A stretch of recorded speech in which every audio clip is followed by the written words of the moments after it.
We're here with another episode of Before You Buy. That sure will give you some straight up gameplay and our first impressions of the latest games releasing. And today we're talking about Apex Legends. Nothing like a nice surprise video game launch. Apex Legends is a game that was announced on Monday and is already available. It's a free-to-play game, so yeah, obviously before you buy, what do you mean? It's free. I gotcha, but still, it's another battle royale game. One with a title that is a little bit forgettable, but if you're one of the people screaming from the stands about how you're sick of the genre of battle royale, I totally get it. Don't play this one.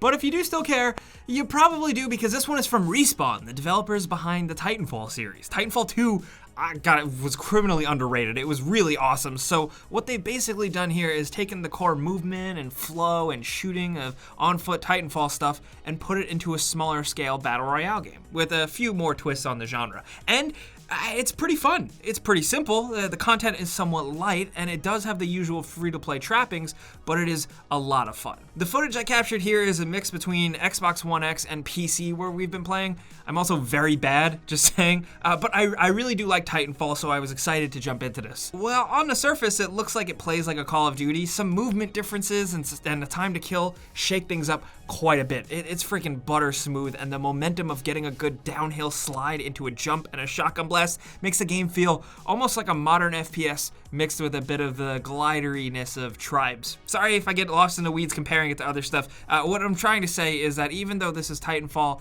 without the Titans, or mechs, the core gameplay really holds up.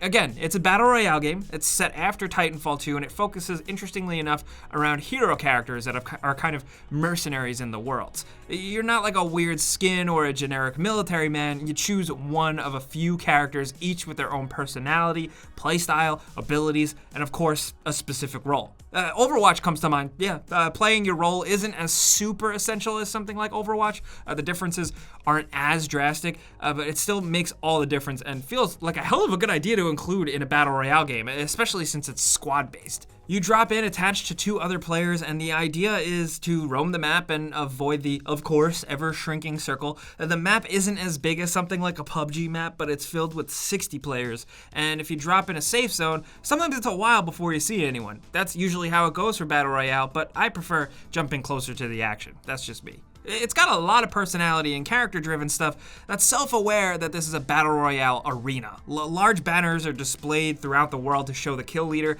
XP bonuses are granted if you kill that person.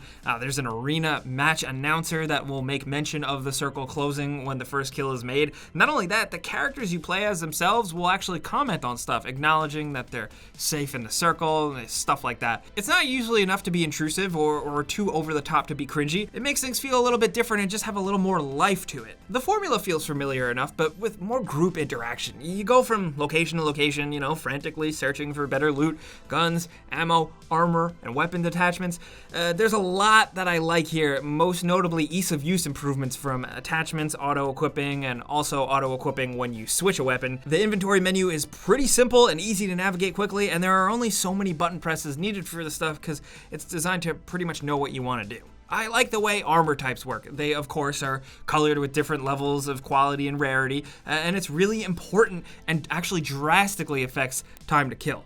Not only that, if you're scoring hits on an enemy, a little indicator will flash letting you know that you're chewing through their specific armor, which is pretty nifty. Now, I will say there is a lot of extra stuff to pick up and use, different types of stimulants, multiple types of grenades and boosters and stuff, and I just found a lot of them getting in the way. I feel like there's a bit too much stuff, but then again, personal opinion really, because I just like my loadouts really simple.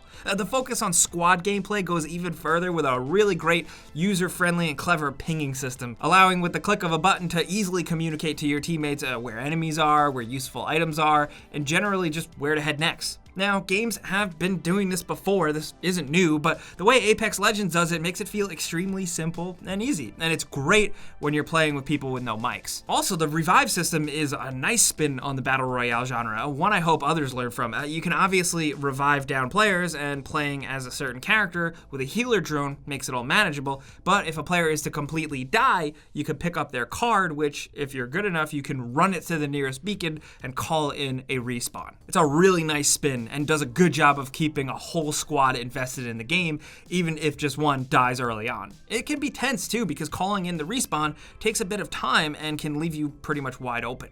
Now, it is a free-to-play game, so you should be warned that if the typical free-to-play stuff jams you up, it's going to here. That's the simple gist of it. If you don't like this stuff, it's here. Nothing here is technically pay to win, it seems though, which is most important. You can grind or pay for cosmetics from banners, poses, little dialogue lines, and there's multiple annoying, crappy currencies to deal with. For some people, the fact that it's cosmetic still isn't enough, but personally, I'm glad it's only cosmetic because I can easily ignore it. The one thing is though, if you want access to 2 other locked characters, you gotta grind to unlock them or buy them. It all otherwise feels a lot like how Overwatch's stuff is handled. I love that or hate it. I expected far more egregious monetization. Everyone feels differently about that stuff though, that's just me. Back to gameplay, it all just makes for a cut and dry, fun battle royale game. Combat at close quarters is fun and crazy thanks to the quick movement and extremely generous like slides and jumps.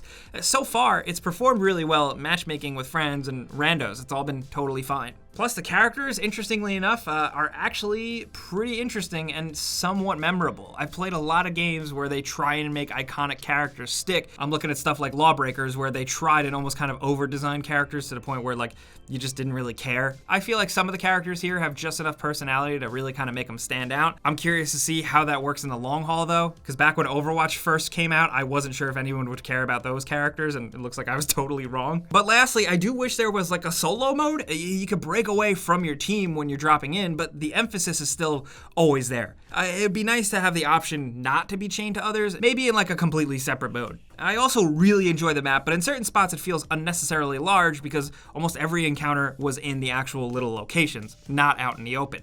And I think that's where the Titanfall combat style excels anyway. So I kind of just want more emphasis on pushing people into those locations. Other than that, you know, it's free to play. So I'd say if you enjoy or still have any interest in the Battle Royale genre, download it and check it out. I kind of always say that with games that are free that we do before we buys on because technically you really have nothing to lose. So that's it. You know how this video goes by now. I give you pros, cons, personal opinion. So now I definitely want to hear yours down in the comments. The thing apparently had 8 million downloads or players in the first day, so chances are maybe you checked it out. I'm very curious to see what you think. Who's your favorite character, some of your favorite tactics, your favorite weapon types, anything Apex Legends, or maybe even a better title for the game because I still find that so generic and forgettable. Let's talk about any of that stuff down in the comments. If you learned a thing or two and enjoyed this video, clicking the like button helps us out a ton. We really appreciate it. But if you are new, you should consider subscribing because we put out new videos every single day. But as always, thanks for watching. We'll see you guys next time.